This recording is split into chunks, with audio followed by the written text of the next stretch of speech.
Hi cellist, I'm so excited to be able to work with you through the Haydn Quartet Opus 64 number 4, and let's just dive right in. So at the very beginning, these first two Gs, the quarter notes, seem really simple at first, right? And one could just play them, and maybe that's how you would play them without knowing what's going on. But once you realize that the viola and the second violin have this cha-cha-cha, cha-cha-cha, you have to change the way you play it. We have to give them kind of like a springboard to jump off of. So that means we have to be really articulate at the beginning, and we have to use a lot of bow so it's really open. Like this. That gives them something to play off of. If it's too lazy, then it's hard for them to get the tempo right away.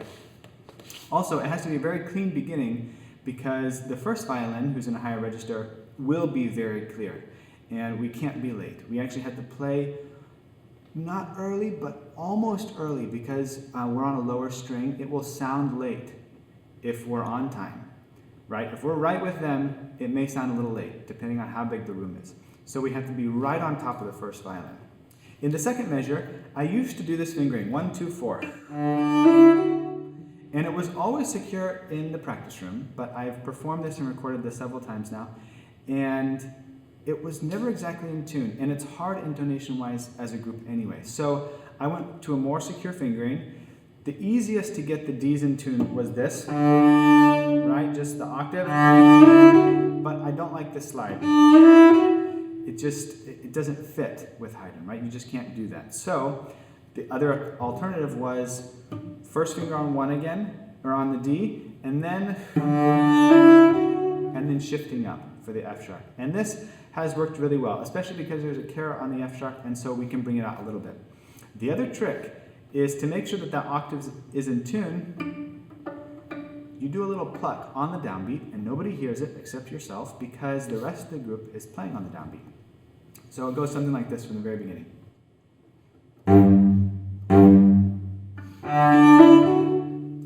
Like that. Now, that time I played a little bit too soft at the end, and depending on what your group decides, whether you're going from the downbeat or you're going to the top, you'll want to play it differently. So if we're going to the top, it would be like this. Where you want to go all the way. Now, it's important that you just keep going. Don't be too lazy. Don't stop there, otherwise the tempo will start to drag. To pick up to the third measure, and I'm going measure by measure at the very beginning because it sets the stage for a lot of what will happen in the rest of the movement. If you use too much bow on the G, then you're in trouble here. And you can't really do a good spiccato, and there's not enough time to retake. That doesn't work very well. So you have to do the sforzando, and you have to get to the bridge and really slow down your bow. And then I do 2 ups on the E. That way it gets me back closer to the frog.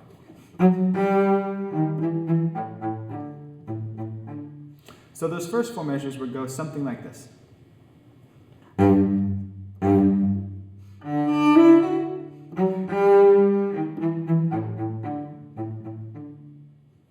Okay, and then after that it repeats. When we go to measure 9, pick up to measure 9, this has to be very soft and delicate. And then, for the G, we can play out a little bit more, but we don't want to cover the second violin. Yum, but it all. They have this figure.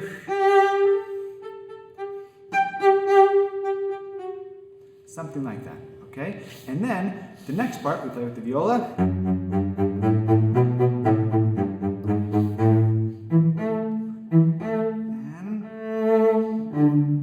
And we're back to the theme again.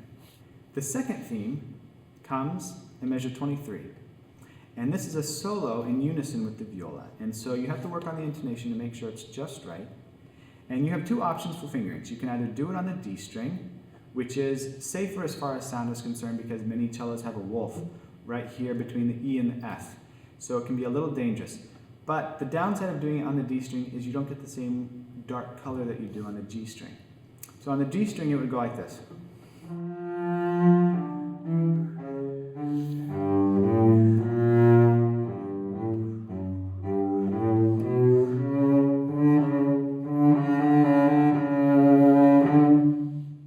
works just fine. On the G string, I prefer the color, but you have to be really confident that the F is going to speak right away. And that wasn't great.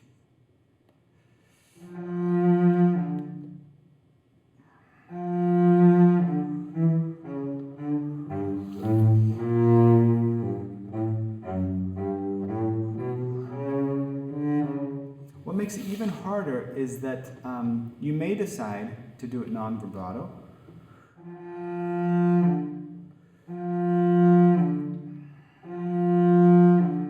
So I would recommend just using enough bow, make sure everything is set, make sure your fourth finger is all the way down on the F, and that gives you a better shot of not having the wolf problem.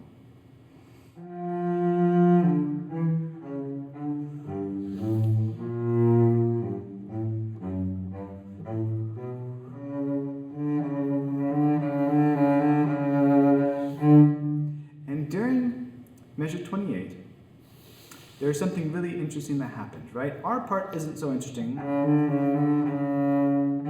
That's basically it. But in the third and fourth beats, the first violin is going just these running 16th notes. But the color has to change so that in measure 29, we're back in major. So we go from this minor second theme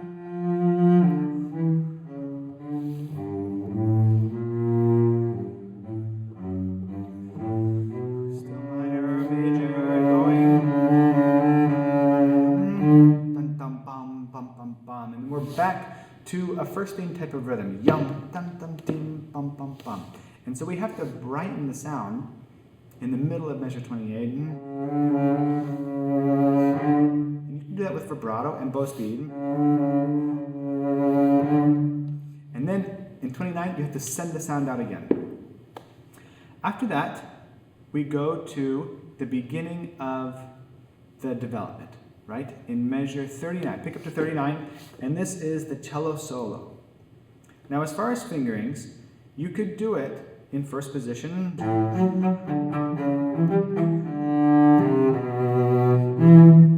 That works, but I found that it's stronger to do it on the lower strings.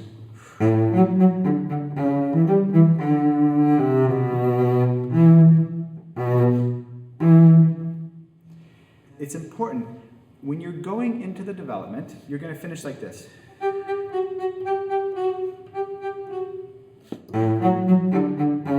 You have to change the character right away. It's up to the cello. If you stay,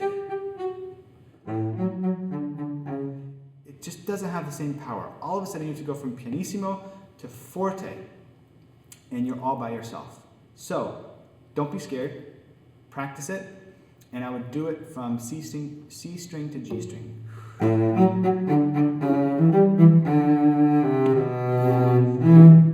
Now, one tip is in the second measure of that melody, in measure 40, don't accent the D too much.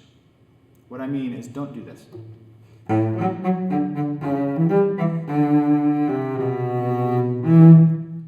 Why do I say that? If we do that, then it kind of bogs down the line. And what we want to do is we want to propel the line. This is a fugue subject, right? It's going to go around the quartet. So, by not accenting the D, we can continue on and pass it to the next person.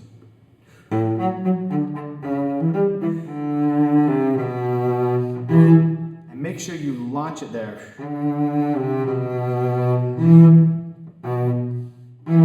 But not too loud, depending on how the other players are playing it, right? You may need to back off a little bit because it is a fugue and your part's done. After that, we get to measure 61, and that is the recapitulation, right? We're back to the theme. Back to all this. Now, the interesting thing comes at measure 65, where it's the theme, but in minor. And so then we have to think, how are we going to do those G's differently, right? It's minor, it's darker. So what I do is I make them just a little bit longer and I stay in the string. So at the beginning, or with the major themes, it goes like this. It's very out. With the minor theme in measure 65, I play it like this. Does It's a little bit more intense, heavier, and that way it grounds the minor a little bit more. In measure 80 comes another solo, and these are some of the only 16th notes in the whole piece, except for our 16th back in measure 39, right? But this is our solo, and we play it after the viola does. And we have to make sure that we play it loudly enough, and that we also cut through the group, because it's a very dense section. If we play it too far over the fingerboard, then that's kind of buried, but we don't want it spiccato either, because that doesn't have the weight and the sound that we really need here. So we play it on the string, and we just phrase it as much as you can. Now what I do is I try to aim for this first G, and then come away, and then the second time. So both times are a little bit different. I don't go to the B both times. I go to the G first, and then the second time I go to the B. So for example, it goes like this. And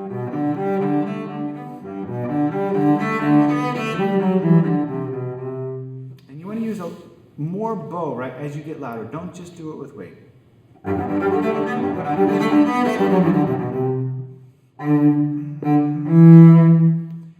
And at that time, I actually probably came down a little bit too much in volume. You might need to stay up a little bit more. And